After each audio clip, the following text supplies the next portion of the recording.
Do you struggle with being a military spouse? Are you finding it hard to balance work and life, especially when your service member is gone? In this episode of the Waiting Warriors podcast, I brought in a guest, Liz, and we talk about the ways to handle everything better, how we can manage our personal and professional goals while our service member is either just gone or in and out with trainings. We discuss tips to set goals, how to keep boundaries, how to actually do that as a military spouse. And one thing that really got me thinking that she was talking about is how to get comfortable with the quiet with your service member being gone. It is very insightful, and I think you will love it. So let's get to this interview and learn how to not only face challenges, but grow in them.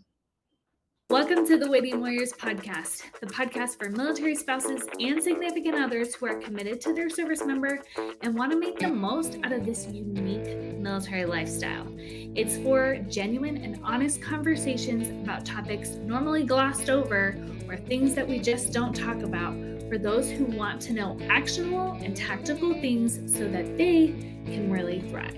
I'm your host, Michelle Bowler, military spouse of almost 12 years. Let's get to the interview.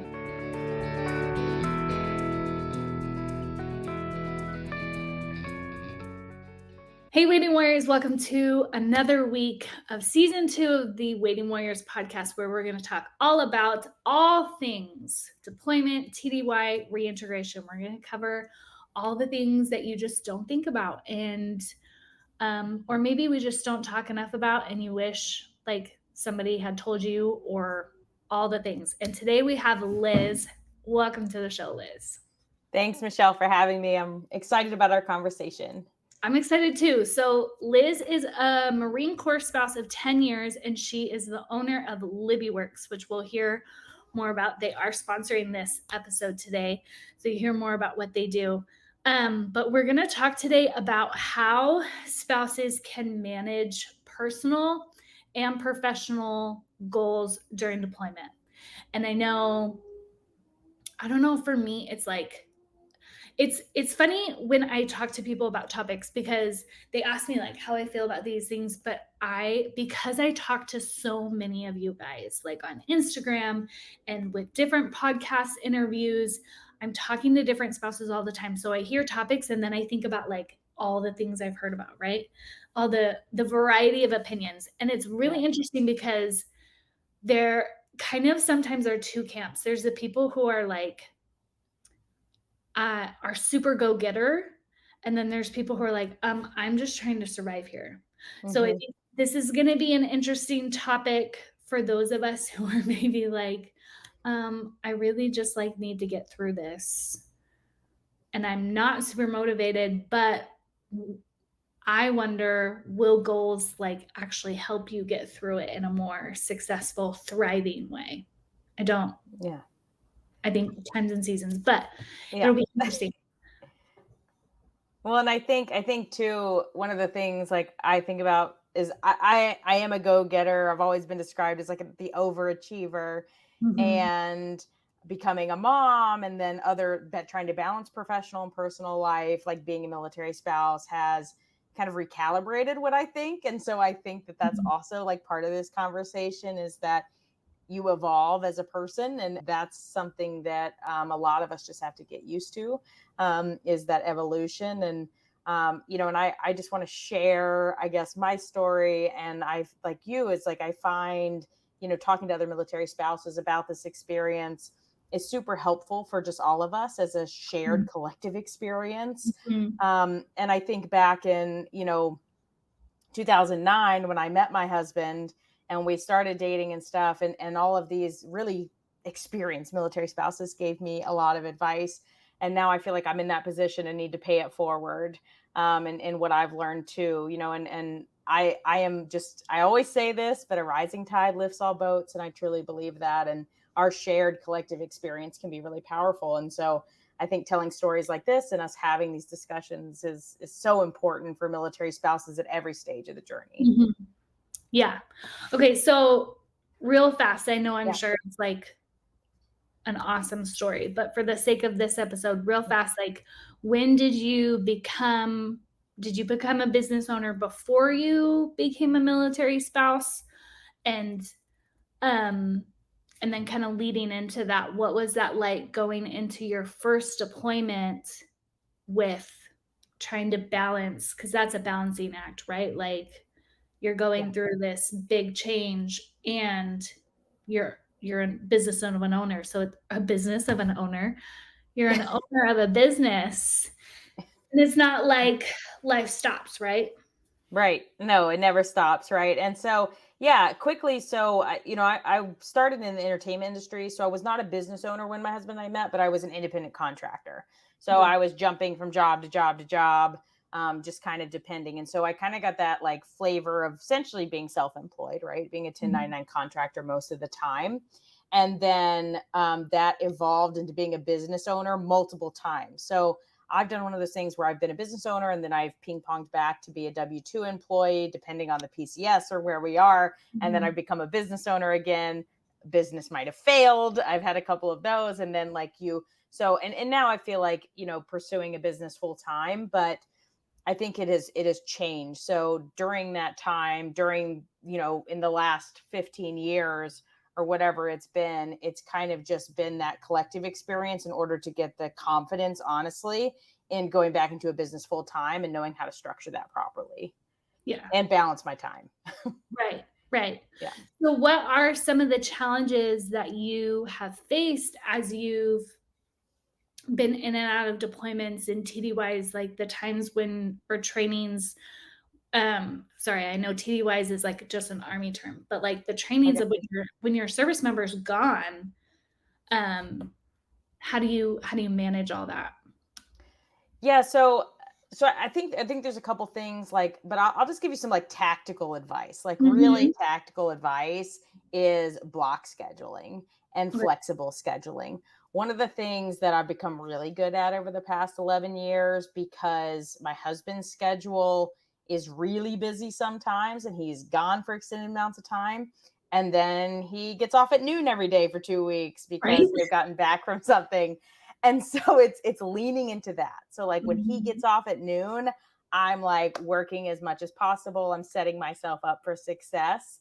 And I think like part of that is block scheduling. Like I was not a fan of block scheduling. I've become obsessed with block scheduling. Is that what am I going to accomplish in certain blocks of time that I know I have?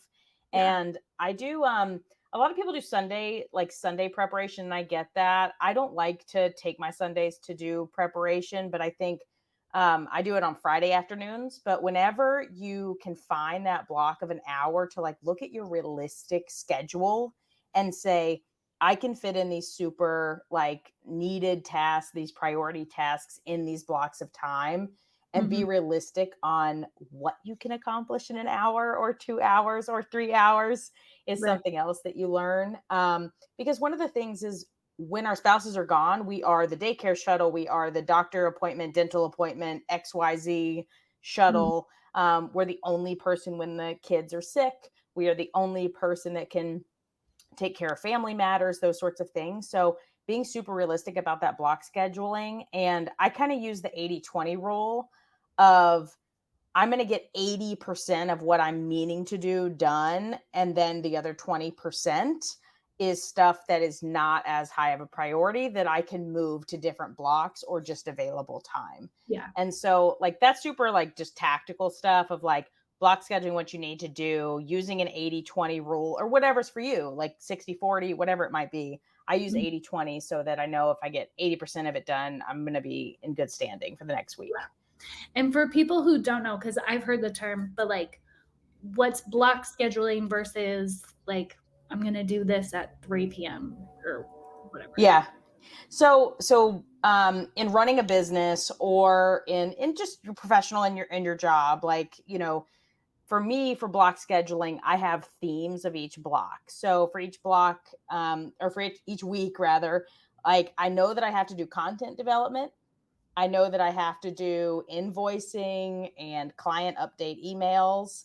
I know that I have to do deep client work, which is going to take bigger blocks of time. And so that's what I mean. And so then on Fridays, what I do is I take my product development block, say, or my client work block, and I list out exactly what I need to do, or I link it to my like project management board, Mhm. so that I know what tasks have to be accomplished. So Yeah. block scheduling, other than just regular calendar meetings or blocks, I would say, is a much more detailed list of things that you need to do. Yeah. Okay, that makes more sense. Um, so many questions. So, how do you with, like, a deployment when it seems like I mean, obviously things change. Like you said, you're now the only parent who, for Mhm. whatever happens, you're the one who has to show up. You're the only one who can take care of things if the car breaks. And, like, and that takes a chunk of time. Everybody knows that like Murphy's gonna show up and something's gonna break. My husband was just gone for a few weeks and our car battery died. And so I had to, like, jump it a few times, and then after the 3rd time, I was like, "Okay, obviously, this is not coming back to life, I need to replace it." And I did, like, a question box of share, like, what are the things that have happened to you when your soldier's gone, because it's always something, and, like, the amount of appliances that break, or that's when the house floods, or you know what I mean? Like, Yeah. anybody who's in it for more than 5 years who are like, "Yes, we 100% know." Like, that it's like, "Oh, that happened, that's a bummer," but it's also a big chunk of time, right? Like, Mhm. at least it was at least like a 5-hour thing to go and buy the battery and then jump it and, like, get the car and figure it out, and you know what I mean? Like, Mhm. and feed my life. So then my morning's gone. And when that happens multiple times, it can, at least for me, it can feel really frustrating. And that's like the frustrating part about deployments or when he has to leave, of just like, I don't feel like there's any way of protecting my time so I can Mhm. as effectively meet the professional and the personal goals that I wanna set. So I'm curious what your, like, thoughts and advice are and how you've kinda managed that. Yeah. I don't even, like, know what the proper term for that of just when you're like, I feel like I'm a chicken with my head cut off that I'm just, like, hoping that nothing happens today, you know? Yeah. And I'm laughing because in these past few training evolutions, Mhm. literally like I got in a car wreck, and then Yeah, a month later my battery died and I had to replace my battery in my car. So I hear you. I'm like, why is this happening? Oh, because my husband's gone. That's why. yeah, yeah. Um and then I have a 2-year-old, gets RSV, like goes to daycare, all these things. And it all happens then. And so 2 words, like really, that are very similar to me, which is reframe Mhm. and redefine. And I've had to get really used to those. I have post-it notes with those words on my desk, just so I can remind myself of like reframe, like what a productive or successful day looks like. I've Mm, really had to work on that. Like it's very tough for me. I will admit that. It's like very tough for me. I get super frustrated about it. Um, and then redefining what success looks like. For me, what success used to look like was getting every single thing on my to-do list checked off. Like mm, everything. Now what success looks like is appropriately and successfully prioritizing my to-do list. mm. So if the like least prioritized tasks are still left over and at the bottom of my list, but I got the things that are most important done, that's a successful day. And that's like a mind shift, and it's really hard when you're trying to balance professional and personal, especially in our lifestyle, because like quite literally a wrench can be thrown in and take up 5 or 6 hours, right? And then you Yeah. have 2 hours left and you're like, how am I going to get 8 hours of work done in 2 hours? And like, let's all be honest, you're not, it's not going to happen, and that's okay. And so it's like redefining what that looks like, and then just reframing of like, I did the best I could today, and that has to be good enough. Yeah, I love that. Yeah. How do you how do you personally, because one thing I'm big on is, like, I don't want any of us to get to retirement and there's, like, a whole bunch of resentment buildup, right? Like, I see that Yeah. I see that a lot of, like, either you go to a retirement ceremony and the service member's standing alone because they're divorced because they were not able to figure this out. Yeah. Or I have talked to so many military spouses that are like, yeah, I am glad he is gone. And we have so many things that we now need to like go to therapy about and figure out because I'm angry about what happened. Hmm. And I am not judging those people at all, right? Like, Yeah. I think we can all understand that the military provides plenty of opportunities for that to happen in our relationship. But I also think, while I don't have all the answers, I think there are things we can do to help ease it. I'm Hmm. curious because you said like it is a daily struggle to work on that reframe and that Yeah. redefine. So how do you approach that, I guess? That's a great question.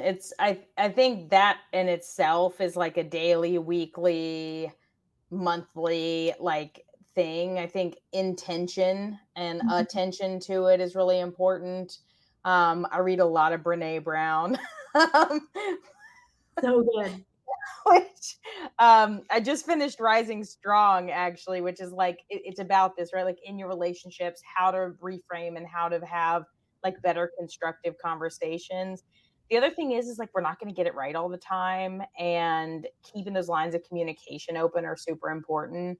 Um, this is just something like my husband and I do, which is like gratitude. So Mhm. always say thank you to the other, to your spouse. um that's something that we find can like kind of resolve an issue, or like what am I thankful for in my spouse today. And that seems so generic and like easy, but it's one of those things like, okay, like I am mad at you about this, like you totally messed up my plans. You said you were going to be home at 4, you got home at 7. Mhm. And I had I had all these things to do in those 3 hours. But it's like, thank you for emptying the dishwasher, or thank you for doing this. And I think gratitude does go a long way.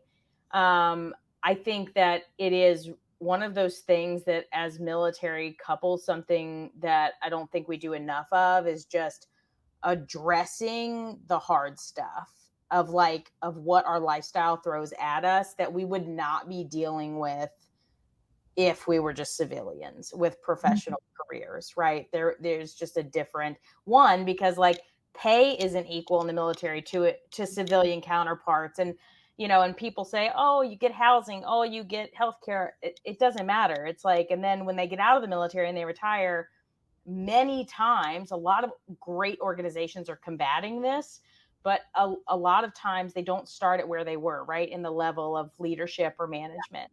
Yeah. And then we're dealing with just like all of these various things like that are outside of our control completely, like the world, like what's going on in the world. And I think what we don't talk about enough is the stress that us as spouses feel when there are world conflicts and global conflicts, because all we're waiting for is orders for our spouses to leave. Mhm. And that adds a totally different layer of stress and things on our relationships, on our spouse relationships and our marriages, than other people are dealing with that don't have that fear. And so Yeah. I really like, I'm just one of those people that I think like dealing with these things head on and practicing gratitude are the things that you can build resiliency in your relationship. But like you said, like we don't have all the answers. I definitely don't have all the answers. I'm not, I'm not immune to, and I think you're saying either, like we're not immune to things that come up and just challenge us in a way that we didn't know would challenge us to that level. And we just deal with a lot. Yeah. We deal with it on like a consistent basis. Oh, Like how and many times does my car battery have to die before I just lose my mind? yes. And I think, like, as you've been talking, I think the thought came that, like, what's really important is that we keep striving, that, like, we Hmm. keep our goal at like, for me, I have this very vivid goal of I wanna get to retirement and be happy and in love and at peace with the choices that we made. And when I remember that goal, then I'm willing to have the hard conversations, because that's like that is not my strength. I am not a talker, which sounds funny to say when I'm hosting a podcast, but like I'm the person who like buries her feelings, Mhm. and then it gets to the point where it explodes, right? And then we have to have this conversation. But when I remember of like, okay, this is my goal, and I just have to try to get like what can I try to do today to get us there? Mhm. Then it makes it easier to have those conversations. It makes it easier to not get defensive during those conversations, and um, letting that block the productivity of the conversation. Right. Because I think it can be hard, especially as those of us who are kind of more professional, whether we're self-employed or working. It can be hard because sometimes, I don't know if you've had this, like sometimes we've gotten to the point of the conversation of just like, I feel like I need to voice this sucks, and he can't do anything about it. Do Yeah, you know what I mean? It's absolutely. like, We have that conversation all the time is and in the Marine Corps, and I'm sure in other branches they say this, but like embrace the suck, right? yes. Yeah. And sometimes us just both verbalizing that we're feeling how much this like certain situation sucks Yeah. kind of like diffuses some of like it's not tension between us. I got some great advice professionally is because in the workplace too, you have tensions. And I was working with this retired colonel, and he said, look, like whenever you're facing friction or conflict, like Mhm. make it about the issue, not the person. Yes. And never use, or articulate it in a way that says you or we or they, those types of words like the issue. Mhm. And I've taken that, and I think using that in our marriages is actually really helpful. It's like, I am not mad at you, and I am so proud of you, and I'm behind you 100%. But I Yeah. hate the way they keep changing your schedule because it's really making my life difficult. Yeah. And that's like business advice, but it's like I can apply this to my marriage perfectly. No, so I heard it as the mindset, and I've shared it in the Bulletproof Your Reintegration course, and I am gonna start sharing it more, like building content around it. It's us versus the problem. Yes. Because I think a lot of people think that like their spouse, and I'm sure there are some service members, but like they think that their service member is at work and is like volunteering of like, yes, I would love to change the plan again. And maybe like there's a certain rank when you're like a general or something where really it's like, no, That's you. that's you. And that's a different conversation. But Yeah. most of us, I don't think, are gonna get to that rank or are at that rank. Yeah. At least not listening to this podcast. But I think for most of it, it is like, this is the job, Hmm. this is the problem. And honestly, I know military has like, we deal with different stuff than other job, but Yeah. really every single job is going to have a set of pros and a set of cons. Hmm. And if we remember that, like, it's not like leaving the military is going to make everything better, or going to make your marriage better. Like, either way, your marriage, you need to figure out how to approach things as us versus the problem. Right. And you're right. Absolutely. Like, I heard it, instead of saying like you, it's you use I statements of, I Hmm. feel this when the military does whatever, or you do this. And then it just is less attacking. It helps them not get Hmm. defensive. And then you can have conversations. And again, I think like you have to both be okay with the end of the conversation being like, this just does Right. things. This Like, just sucks. yeah. Yeah. And how are we gonna make the most of it? Not in a way of like, how are we gonna spin this to be a positive thing? Hmm. Because I don't believe you can do that all the time. But how can you make the most of it? Like, just because it Hmm. is hard doesn't mean it has to be miserable. Do you know what I mean? Oh, And absolutely. Yeah. we're I've been stationed in 29 Palms. I know what you mean. Yeah, we lived in 29 Palms and everybody gave me like the doom and gloom, like, oh my God, like if you guys survive this, it'll be a miracle. yeah, And we just made the decision together, right? We said, you know what, like we're gonna make the most out of this. Like it's yeah, like it's the worst duty station. At least that's what people say. And then mhm, we ended up loving it just because like we made the decision. Like and when you're stationed 29 pounds of Marine Corps, you know that your spouse, that's the service member, is going to be gone all the time because it's a training facility. And my goal, like, and I love how you articulated the goal at the end of retirement. I'm gonna steal that, I think, because mhm, that's like how we feel. That's like, we talk about that a lot. Like that's the goal, is to be mhm, in love at the end of this. yeah, And I think like I just said, I'm gonna build community here. Like I need to build a community in 29 Palms, California, because if I don't, I'm going to be miserable. And then like we were newlyweds at the point, and I was like, my marriage isn't going to survive. I'm going to be unhappy, all these things. And if you make those conscious decisions, like it makes those goals just like, and resonate, and also revisiting them like all the time, like you were saying. I love that. yeah. Okay, question, Yeah. obviously, because conversation. Sorry, like, You're good. um, so how with like deployments and when your service member leaves, how do you approach setting and managing professional goals? Like, is it still kind of the 80-20 rule, or do you just like, is that not the time to set goals and it's a times and season thing? How do you approach that? Yeah, definitely set goals. I think more my goals more are around boundaries. And because when my husband's gone, what I do is I bury myself in work, and I will really overextend myself. And and let's just be honest, it's like fear of being alone or not having enough Mhm. to do is what ends up happening. Yeah. And I can recognize that and say that out loud now, where I probably couldn't have in my early 20s, like when I first met my husband. But I think the thing is like my is like, I'm going to set boundaries for myself, and then for also the people around me. I have a wonderful family that wants to join me. If my husband's gone, they just want to come out and stuff. But I have to realize, okay, that's just filling the space, and sometimes that's not what I need. Is people in the house for 3 weeks or things like that. I need to just be comfortable with stillness. And so really for me, it is maintaining the 80-20 rule, which is really hard for me because then I just want to go to like 100 and just say forget it.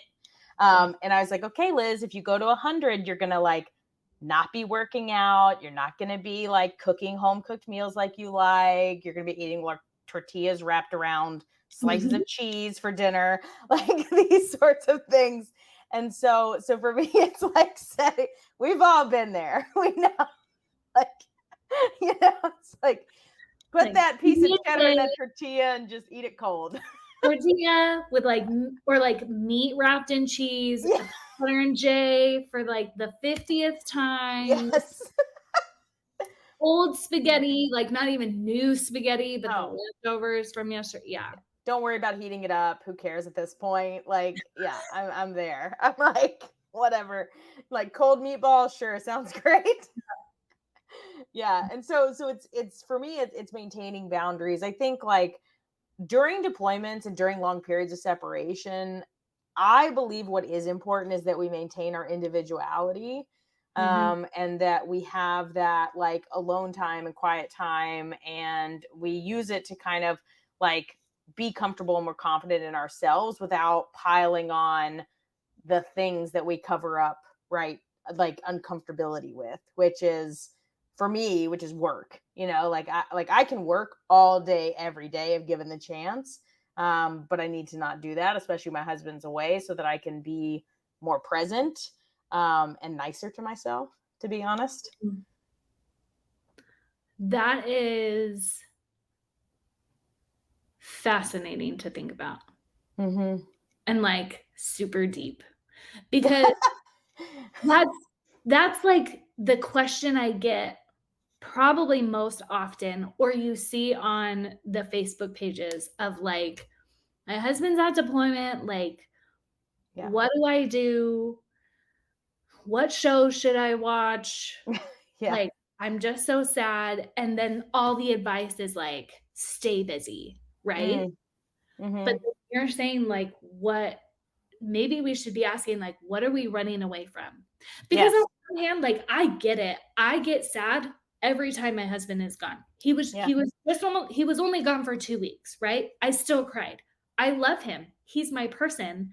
Yeah. I feel way more sane when he's around, and I feel cared for, and I want his hugs, Mhm. all that kind of stuff. But as you've been talking, I'm like, "Oh, I am like, there is a point where I am uncomfortable in the stillness." And Yeah.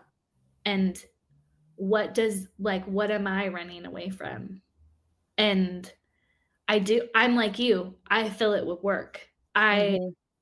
I have like a brain that doesn't realize that, oh, now it's 12:30 and Yes. we're Yeah. later, and like, because my husband's the one that like, Like, why do we go to bed after midnight yeah, when we're separated, but we go, like, at to bed at 9:30. 9:30 when we're here together? Yeah.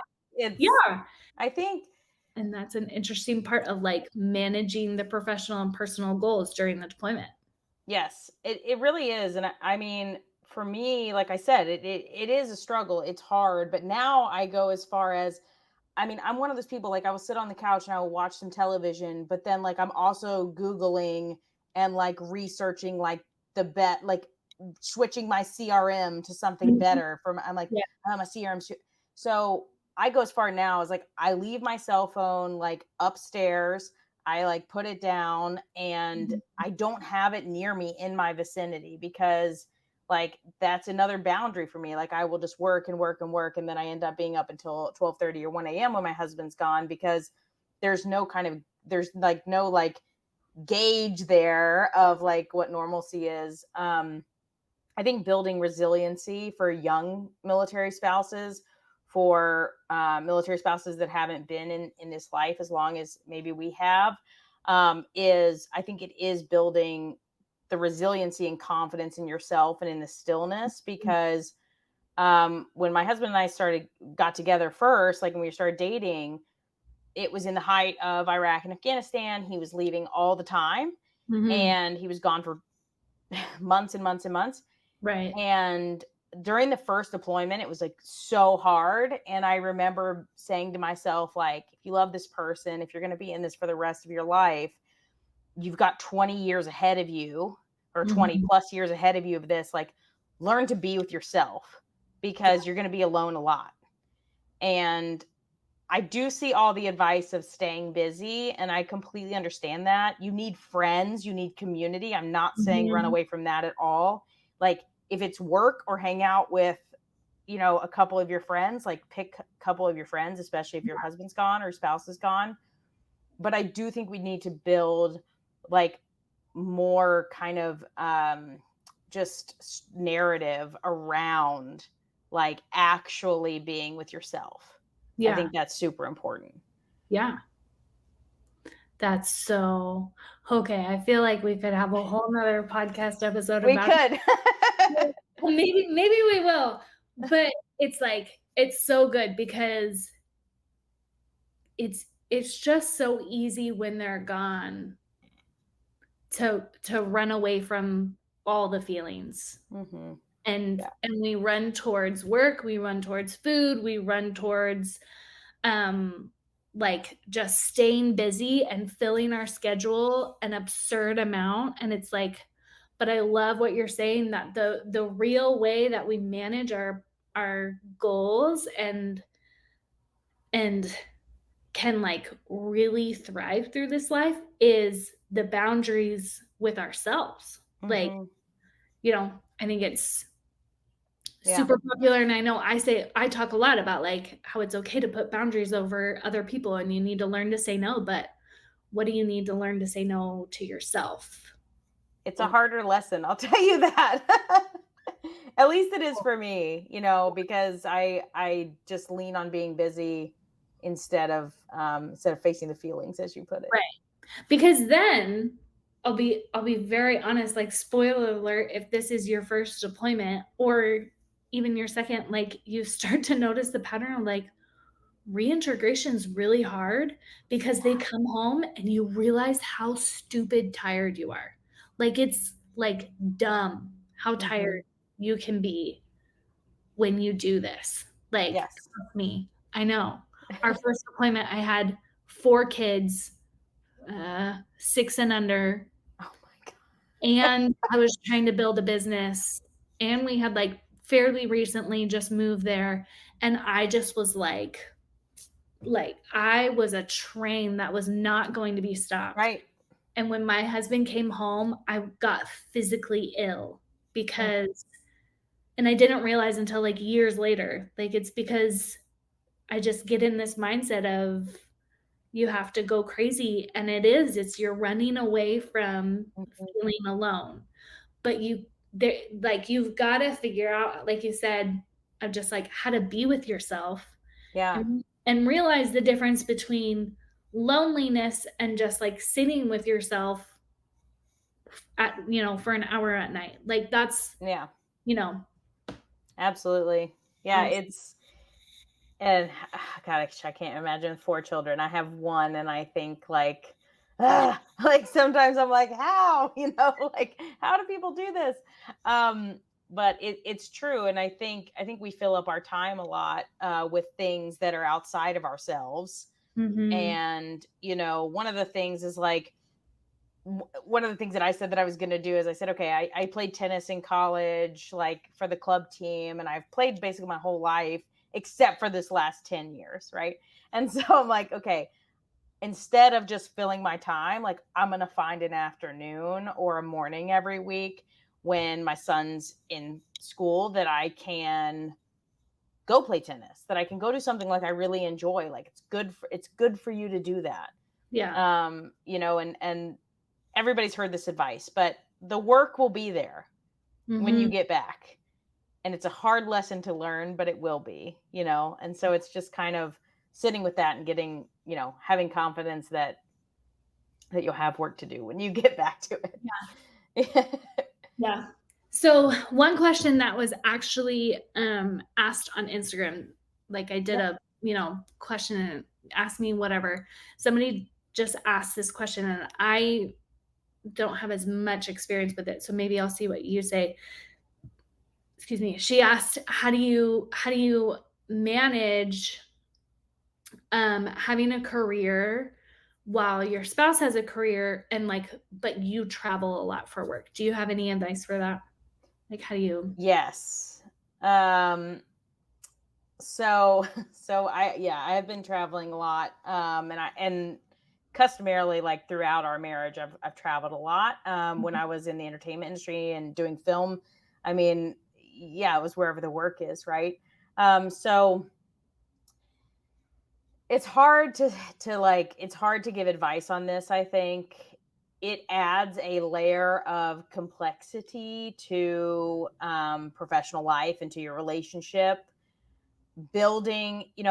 It's not a lie that it takes a village. Like, Mhm. you have to ask for help. And this can span our entire conversation. Actually, it's Right. like, ask for help, right?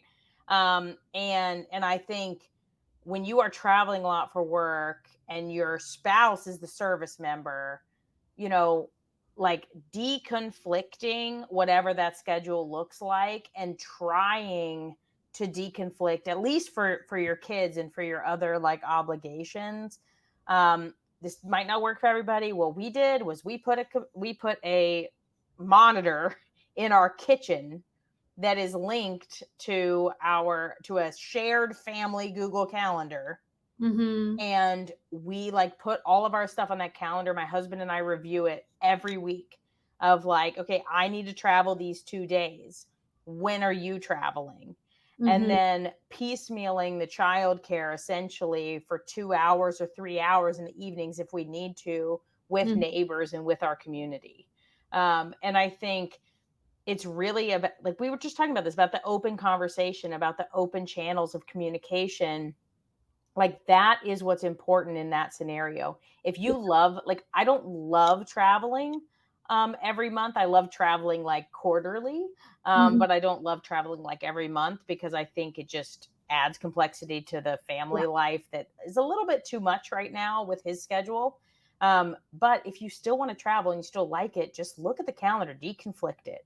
You know, have basically visibility on the whole family picture. Mhm. And when we're stationed wherever, I mean, we don't have family where we are stationed now. You probably don't, We so were, yeah. yeah, so it's like, how do I piecemeal the childcare if I have children? Yeah. And then the other thing about travel, this worked for me. It doesn't work for everybody, but I reduce the amount of nights as much as possible when I travel. And so, like, I will take a red eye or a 10 p.m. flight over flying out the next day anytime. Mhm. And I think, like, if you can be flexible with that with yourself, of just like, okay, I'm going to do this, but I'm going to be gone one night and I'm going to do a 5 a.m. flight and a 10 p.m. flight, which I've done that a lot, Mm. then look at that and do it. Like, if it makes your life easier that your spouse only has to cover one night, do that and decide as a family what's better. Yeah. Good advice. Last question that I love to end every episode with is, what is your key to thriving that you want to share with your fellow waiting warriors? Key to thriving. Um, all right, I'll throw back some advice that I got from a very seasoned military spouse, who's also a professional mom of three, all these things. She gave me this advice and it changed my life, which I don't know if it will change anybody's life, but hopefully it'll add some insight. Is she told me, some days you're gonna rock it as a mom, and some days you're gonna rock it professionally, and very rarely are those days going to overlap, Mm. and that's okay. So, like, enjoy the wins of the days that you really are on it as a mom and a spouse, and then enjoy the days when you're really on it professionally and you feel like you won. And Yeah. so I kind of rate my days like that. Is today I really I really, like, professionally I killed it. Today is one of those professional days where I killed it. I didn't kill it as a mom because I had to take my kid to daycare earlier and I'm going to pick him up later. But but that's okay. And we're probably eating chicken nuggets for dinner. But professionally, I killed it. And so I think that advice is just really helpful. And it goes back to that reframing and redefining of, like, I don't have to get it 100% every single day in every aspect of my life. And I'm going to be kinder to myself, which is another, like, that's other advice. Like, be kind to yourself. You're doing something that 99 plus percent of people will never experience. Yeah. And there's power in that. And there's power in our community as military spouses that we should really lean into. Mhm. So that's what will allow you to thrive, I think. Yeah. I love it. Okay, if people want to connect with you, what is the best way for them to do that? You can find me on LinkedIn, Liz Wilson Marion. I love to connect with everybody on LinkedIn, see what you all are doing. Same name on Facebook. Or if you have any questions or just want to connect, liz@libbyworks.com is also an open channel. Awesome. Thank you so much, Liz. You Thank you. gave us a lot to think about. I like it. And Thanks, we Michelle. a lot to think about and kind of reframe and redefine. I really like that. So, Look at my stickies. They're up on my monitors. the reminders. So if you want to talk more with Liz, please reach out. I'll put all the links for the things that she shared with the ways to connect in the show notes. And guys, just remember, just because it's hard doesn't mean it has to be miserable. And that That's right. happens because of the redefining, the reframing, boundaries on yourself, and Mhm. learning. I love that. Learning to, like, sit with yourself. That is something that I need to work on. Have a good week, guys. And Liz, thanks again so much. Bye. Thanks, Michelle. This episode's sponsor is Libby Works. At LibbyWorks, we believe in the transformative power of effective communication to propel your personal and professional journey. LibbyWorks is a certified military spouse-owned business specializing in communication development programs and coaching. Our tailored workshops and activations are designed for individual growth and for organization success. We offer effective communication training to optimize performance. Let LibbyWorks be the catalyst for your career advancement. If you're a leader or aspiring leader or looking to upskill your communication, connect with us today to discuss how effective communication can elevate your success. Your journey to professional development starts with effective communication. Let's initiate that conversation today. LibbyWorks is proud to sponsor the Waiting Warriors podcast and support fellow military spouses and the greater military connected community. Learn more at LibbyWorks.com.